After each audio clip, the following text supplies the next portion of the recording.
Kandie Kreationz. What's the most powerful thing about being a creator and not doing something that's creative? You're at free will to do and say whatever you want. There's no constrictions on anything. And it doesn't matter who likes it. It don't matter. It may not be for you. It's not for everybody. So being able to create my own lane was a beautiful thing. It's like I really just took all of my thoughts and emotions and just put them into work. So that alone just, look, it just gave me goosebumps. What's the difference between a job and a work? What's the difference? Man gives you a job, God gives you your work. Cool. So if you're working, whoa, what's up? I'm just, no job can ever make you feel happy. Facts. No job can ever make you feel like yourself. Facts. No job can tell you, like, can make you rich, basically. Facts. And being rich is more than just monetary wealth. Facts. But a job can drain you. A job can be what causes you to have a stroke. But True. your work is what makes you your best you. Your work is what pushes you. Your work is what guides you to be the best person that you know how to be because you're at peace. Like when I wake up in the morning, I'm at peace with what I do. It could be one person walking the door, but guess what? I made that person's day. At a job, you have to follow these rules, follow these policies, stay in this line, be militant, be a robot for what it's worth. Yeah. But when you work, you feel it, you love it, you grow it, you be it, it's you. So for me, that's the difference between job and work. When I was at a job, I hated it. Every day I'm like, I want to go home. Now with my work, I can stay here all night. That's dope. Like I get sad when I gotta close the door for the night. I'm like, damn, I can't wait till tomorrow. Okay. Let me ask you this question then, because what you said was very pivotal in what you do and who you are at the same time. Most people get that confused about what you do and who you are, because sometimes we put them together. Some people are like, I'm a rapper, but rappers put paper on boxes. That's not what you know what I'm saying? Come on. So, when I think of what you just said, I want to put it this way. Remember how I said God gives you your work? As a woman, your work has never been to play the back. It's always been a partner. So when Western civilization said women are supposed to be barefoot at home having babies, when Eastern civilization says the king rules the land, but the queen has dominion, it means something that much more.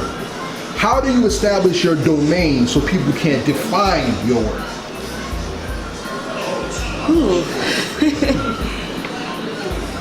It's in everything that I do.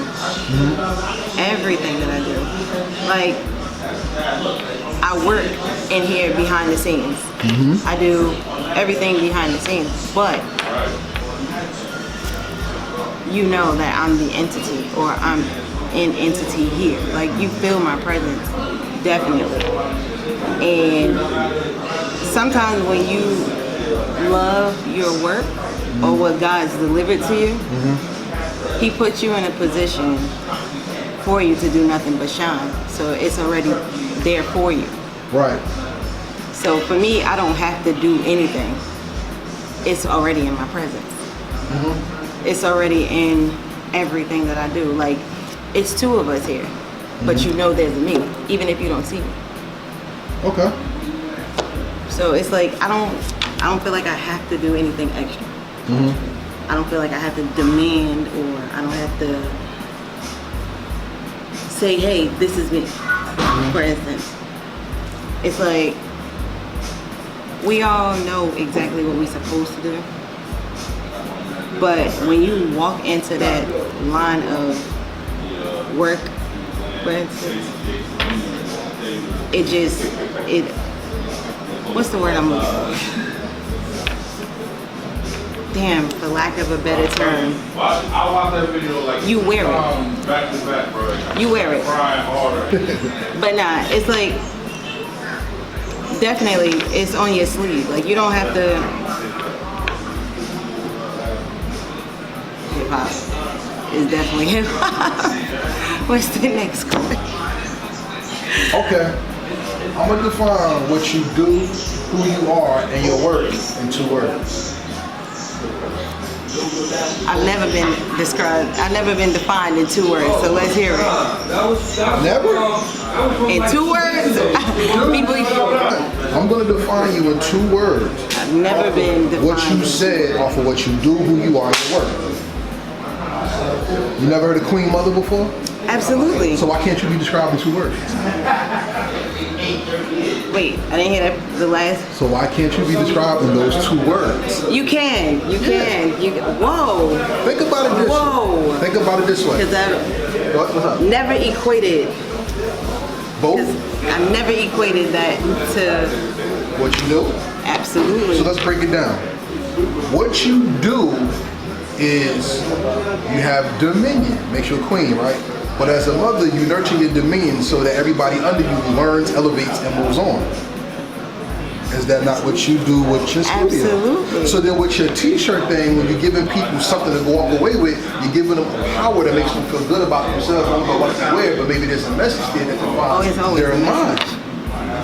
Queen Mother. It's always a message. Like, for me, I don't do anything without a reason behind it. Right. Like, when I first established Kandie Kreationz, it was all women. Right. It was every powerful woman that you could think of. Right. But then I sat down and I thought about it. It was like, for every powerful woman, there's a powerful man. Right. So then I started digging deeper and was like, for every woman that I create her equal. Right. And that's how the shirt line was brought about, because it was like I have to have a match for every woman. So yes, I would say Queen Mother is the best way to describe. Funny how these things go together. Because Queen Mother is also a spiritual term. Absolutely. You're a Muslim woman. So let's talk a little spirituality real fast. In the Torah, a woman, as you said, powerful woman, is always determined or defined by her husband. That's a patriarchal society, but the mother also had dominion. Whether you go Abraham, Sarah, Isaac, and Rebecca. Even if you talk about the war Israel, you had, I think it was Jebediah and Deborah, because Deborah gave the reign of the army back to a man, or Gideon gave back to a man so he could take Israel when they had to go into war. And you have the Angel, which is gospel. The women are what carried the gospel when the men were scared. Mary Magdalene, Mary the Mother, etc., etc., right?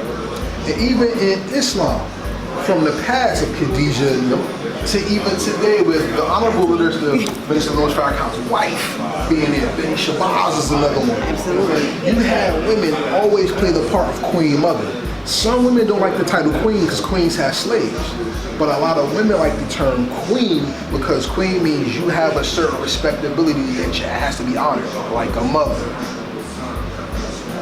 So once again, knowing that your motherhood has a queenship to it as a businesswoman, a Muslim woman, and as a mother, businesswoman, and a Muslim woman, let's put another one.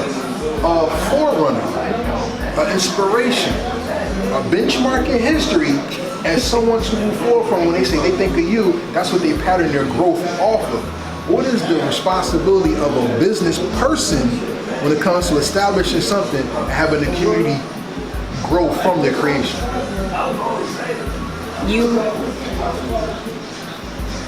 I would say first you have to know who you are. You have to know what you bring to the table, for certain. And if you are not completely okay with who you are as the Queen Mother, or even recognize yourself as Queen Mother, it's nothing that you can bring to a community. So you have to know that there is something within you that got you here, something within you that you bring to the table, and something within you that is able to reach out to the community. just because you own a business don't mean that you can give something back to the community or reach out to the community. Because you can know numbers, but you don't know people. So it's like you have to really know and grasp like where you are, who you are, and even the community that you're in, because some communities are hurting and they don't even know how to respond to people that's giving to them. So it's like, for the first time, I was here this week and it was a trail of kids walking by. It's a summer camp that walks by every day. They're in between the ages of 4 and about 7. When you look at those children, no matter what color they are, no matter what race they are, you always see your child. So it's like, when I see them, I definitely see a bunch of little children that could possibly be mine. And I know that it's something that I can teach them. It's something that they can learn from me. It's something that I want to give to them. And I didn't realize how receptive they were to give back. So it's something that they feel to want to receive what you got. So that Queen Mother role just blew my mind completely, because it's like, yeah, some people don't even know what a queen is.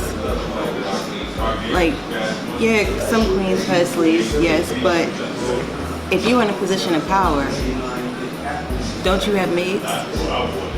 Don't you have servants that clean up after you? So it's like, what will make you think that you're any different from somebody just because they're not called a slave? Just because you pay them? One thing, and that's what you give that most people don't give through their business, and that's love and the ability to learn. That's my teaching mantra. Everybody has a right to be taught, and everybody has a right to learn. And we're going to talk about that in the last part of the interview.